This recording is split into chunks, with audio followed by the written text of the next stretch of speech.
Hey guys, what is going on? Look here, basically bringing you a video on Star Wars The Old Republic 2.0. This is of course the guide to Hammer Station, the level 55 hard mode, new to 2.0.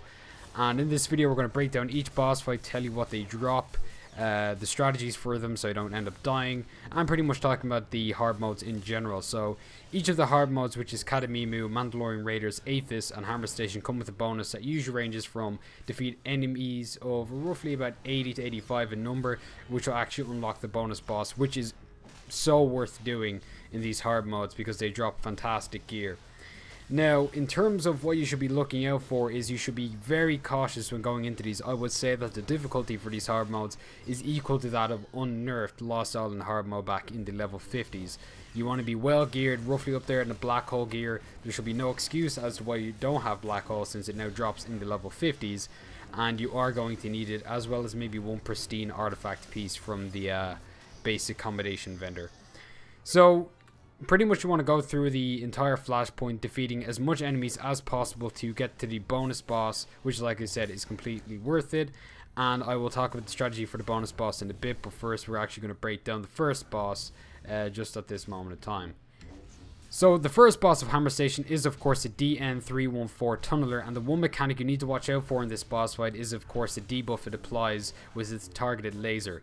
Now, as this laser's duration increases, so too do the stacks it applies. These stacks increase the damage taken by the laser, and thus if they get too high, the tank is going to be taking a lot of damage.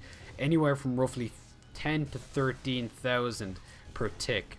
Now the thing is, regardless of what class you are, as a healer you can remove these stacks using your Purge or Cure ability, and you want to do this around the 4 or 5 mark. But depending on how big your cooldown is, you can usually kind of spam it if your cooldown isn't that high. Now, if you're a Juggernaut tank, you can actually use your new Saber Reflect ability and redirect the damage back to the boss, but the stacks will still apply to you, so you just want to be a bit careful in case your Saber Reflect ability runs out. Now, the boss has anywhere from about 594 to 600,000 health. I'm not really sure on the number right now, but it's thereabouts, so it will take a bit of time to kill it. Now, the one thing you want to watch out for are these demolition droids, which spawn every so often in the boss fight. They aren't that too big of a problem, but they will begin to spam the area. They will pause for a moment, a red circle will spawn beneath them, and you just want to move out of the way because they explode and you don't want to take extra damage, thus giving your healer a hard time. All in all, the boss fight is really simple. It will drop some late comms and a piece of blue grade customizable 66 gear, which is also very nice for companions or if you're just upgrading from Black Hole or Rokata.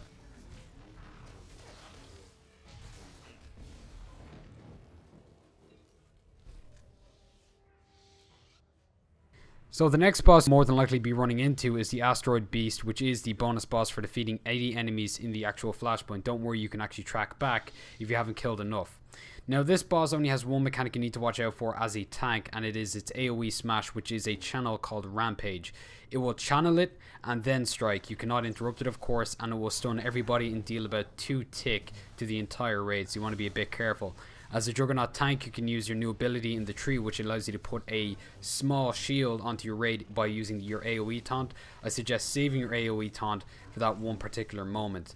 Now, this is quite healing intensive, but it is worth it because of the loot he drops, but be ready to blow your defensive cooldowns if need be. He does enrage quite easily, so you want to make sure your DPS is really ready to go and is pulling out all the stops to down him. He has 688,000 HP, so it will take a bit of a while, and make sure your ranged are either far away or stacking up for those AoE heals, because the Rampage has a roughly about a 25 to 30 meter range, so snipers should be fine, and with the new sniper buff they should be healing themselves every quite often by just staying in cover.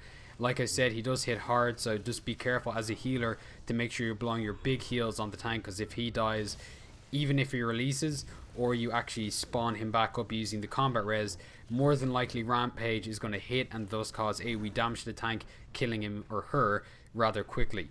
Now, this boss in particular drops the new equalizer, I was about to say stabilizer there, new equalizer materia, as well as elite comms and a random piece of 69 black hole gear, which is of course very nice in this day and age of this new update.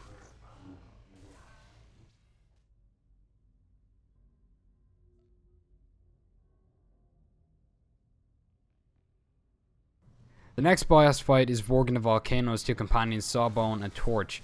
And the thing is, this boss fight isn't actually that difficult and doesn't pose that many lethal mechanics that you need to watch out for. You want to start on Sawbones first, as he heals quite often and he actually is interruptible in case he starts channeling. You can throw up a disrupt and stop any of his heals that are active.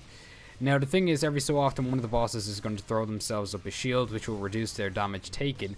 So you maybe want to swap targets every so often, or if your DPS is high enough, you continue on that target.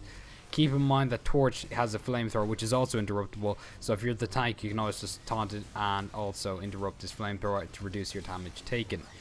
Now the thing is, this boss fight doesn't actually pose that much threat, as Vorgan is really the only one who's going to move around the room with you. Torch will stay in the back shooting his flamethrower, and you can just stay out of the way and reduce any of its damage, as you will be out of the range. Though Torch will actually often pull people who are not the top of the aggro table, for example your healer or your DPS, to him, and he will hit them with a flamethrower. Again, they can interrupt it and get out of the way. It doesn't pose that much of a threat, and Sawbones doesn't actually have that much damage output. He's just there for heals. So remember, just interrupt and make sure that you're doing as much damage as possible to complete the boss fight relatively easy. Vorgan drops 2 elite comms and again a blue grade orange customizable piece of gear.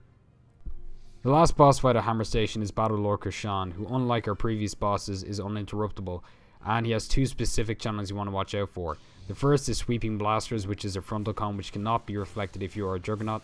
The second is Call Reinforcement, which spawns a few adds to the battlefield. Now the thing is with these adds is they can be knocked off the edge and killed, but sometimes they do reset, so just be careful of that. And if you find yourself not being able to knock them back, simply taunt them over and beat the crap out of them, because they're weak and it doesn't really matter. They won't be packing that much of a punch. Now the thing is with his frontal com, which is Sweeping Blasters, is he doesn't actually kite around. You can just simply sidestep it, attack and move back into wherever you were. I suggest putting your back to the monitor or computer so you don't get knocked over the edge, because his knockback is quite frequent. He does actually throw some bombs around the actual battlefield, so be careful. Blue indicates that they are new, and red indicates they are about to explode. Krishan has just under 1 million health, so this boss fight is going to be quite lengthy, but as far as I know, it does not have an enrage timer, so just take your time. Anyway, that's pretty much it for the end of Hammer Station. I hope you enjoyed this tutorial on how to get through this new level 55 flashpoint. Keep in mind that Krishan drops a black market grade earpiece or pants, yes, the greaves I should say. So if you're missing those 2 pieces, hit up Krishan and he should drop them for your class. He also drops elite comms and a equalizer as well, and that's pretty much it for Hammer Station. So if you enjoyed this video, feel free to comment, rate, subscribe for more Star Wars The Republic, and keep an eye out for the other tutorials for Atheist, Kadimimu and Mandalorian Raiders. Thank you so much for watching, goodbye and good luck.